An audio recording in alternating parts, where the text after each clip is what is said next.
ശാരദാമ്മേ, നമ്മുടെ പതിവ് കോട്ട ഇങ്ങോട്ട് എടുത്തോളൂ. വല്ലാത്ത പരിവേശം. രണ്ട് ലെജൻഡറി ആക്ടേഴ്സിന്റെ കൂടെ അഭിനയിച്ചില്ലേ? ഒന്ന് ബേസിൽ ജോസഫും മറ്റേത് ഫഹദ് ഫാസിൽ. വീണക്ക് എന്റെ കിഡ്നി വല്ലോ വേണം. ചീറ്റിപ്പോയില്ലേ? ഇതൊരു ഓപ്പണിംഗ് അല്ലേ ഉള്ളൂ. രാമേന്ദ്ര, നീ ഒരു കാലത്തും എന്നെ വെറുതെ വിടാൻ തീരുമാനിച്ചിട്ടില്ലല്ലേ? പുകഴ്ത്തൽ റൗണ്ട് ഇതിന് കിഡ്നി റൗണ്ട് ഉണ്ടായിരുന്നു ഇതിന്. പ്ലീസ്, ഒരു പൊതുപ്രവർത്തനം പരസ്യമായി അധിക്ഷേപിക്കരുത്. നിങ്ങൾ എന്താണ് എന്നോട് ഇങ്ങനെ നികൃഷ്ടമായി പെരുമാറുന്നത്? ഒന്നുമില്ലെങ്കിൽ ഞാനൊരു സാഹിത്യകാരനല്ലേ? ആ ഒരു മതിപ്പെങ്കിലും എനിക്ക് തരണ്ടേ? ഹോപ്പ് എന്ത് പറയുന്നു? ഹോപ്പ് സുഖമായിട്ടിരിക്കുന്നു. ഹോപ്പിന്റെ കല്യാണം അല്ലായെന്നാണോ?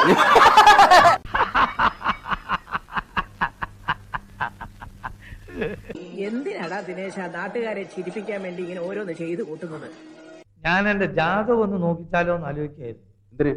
ഈ മാനഹാനും ദ്രവ്യനഷ്ടം എത്ര കാലം കൂടി ഉണ്ടെന്ന് അറിയാനോ? പ്രാവിൻ കൂടെ ഷാപ്പ്, പ്രാവ്, ഇവിടെ പൊന്മാൻ, അത് കഴിഞ്ഞ് പൈങ്കിളി, മൊത്തം ഒരു കിളിമയമാണല്ലോ. എന്താ നിങ്ങൾക്ക് മൊത്തത്തിൽ ഒരു കിളിമയം പിടിച്ചേക്കുന്നേ?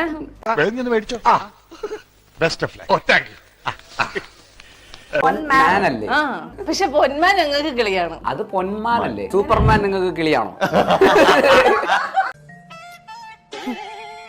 എനിക്ക് നല്ല പണി കിട്ടി ചേട്ടാ. അവരെ കുറ്റം പറഞ്ഞൂടാ നിർമ്മലേ. വല്ലപ്പോഴും ഒത്തുകിട്ടുന്ന ഒരു സന്ദർഭല്ലേ, അവരത് ശരിക്കും ഉപയോഗിച്ചു. ഇങ്ങനെ രണ്ട് ഫൺ ക്യാരക്ടേഴ്സിന്റെ കൂടെ ആയിരുന്നല്ലേ സെറ്റില്? ഭയങ്കര ചില്ലായിരുന്നോ ലിജമോളെ? അല്ല,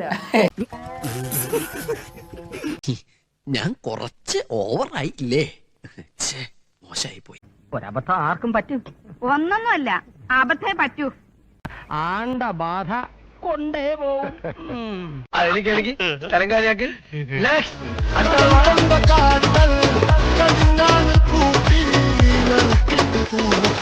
Pero no puedo decir que